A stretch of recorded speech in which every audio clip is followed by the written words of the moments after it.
नमस्कार। गत बंगाल निर्वाचन रे सबुठु चर्चार थिबा टीएमसी सांसद साइनी घोष शुणुची कौन टीएमसी छाड़ी आसिकी एनडीए रे मिसवा को बसले सी तो दीदी अति निजर थिले 29टा सांसद भितर 20टी सांसद वर्तमान आसिकी पहुंची गले एनडीए रे।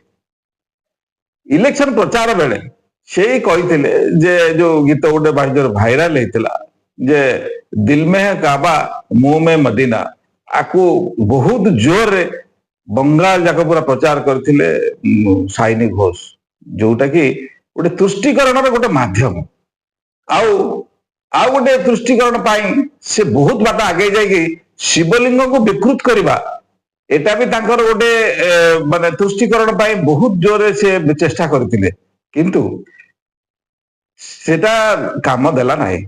आज पराजय पर सी आसी से एनडीए से हिंदू से सनातनी पार्टी शरण में पशिले जोटा कि से आगु मना करते दीदी को छाड़ी कुआड़ जीवी ना। राघव चड्डा केस रे से गोटे कथा कहते सी हूँ राघव चड्डा राघव चड्डी जे कि माने जहाँ जी पार सी यूज कर। आज तुम अवस्था कौन जोटी नीति नाई नैतिकता नाई से दल तिष्ठिबनी से नेता भी तिष्ठिबेनी।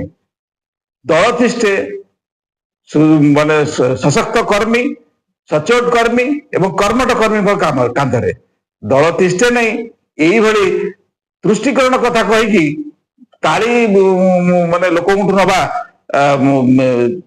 पब्लिक मीटिंग रे से द्वारा दल तिष्ठे से भोट हुए नहीं।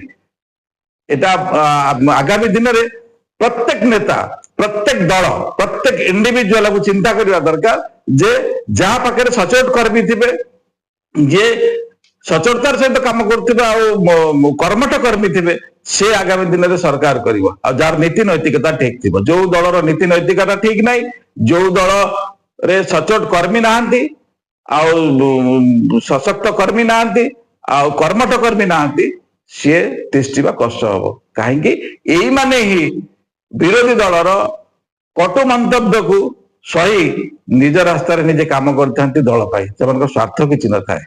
विचार आपण मानकर जय जगन्नाथ जय हिंदू राष्ट्र।